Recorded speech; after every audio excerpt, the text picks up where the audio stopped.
السلام علیکم. وعلیکم السلام ورحمۃ اللہ. جی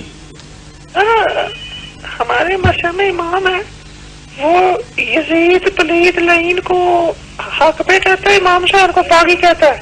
آپ کی آواز صحیح طور پہ نہیں آ رہی ہے. ہیلو, جی جی ہمارے ادھر امام مسجد ہے وہ یزید لعین جو ہے نا پلید, ہاں اس کو امام حق کہتا ہے اور حضرت امام صاحب کو باغی کہتا ہے.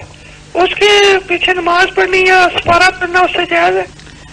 نماز تو بیٹا اس کے پیچھے جائز ہے, وہ جو بھی کہتا ہے نا ٹھیک ہے, اس کو نہیں کہنا چاہیے بڑی بات کہتا ہے.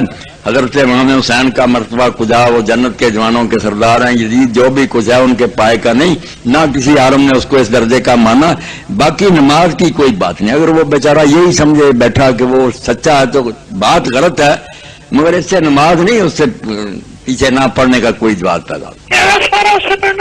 نماز پڑھیں, کھانا کھائیں, کچھ نہیں, ملتے جلتے رہیں, شاید آپ کے ملنے جلنے سے اس کو کوئی ہدایت ہی ہو جائے. اللہ سب کو ہدایت دے, ایسی باتوں میں نہیں پڑھنا چاہیے. چلیں, بہت شکریہ بھائی آپ کا.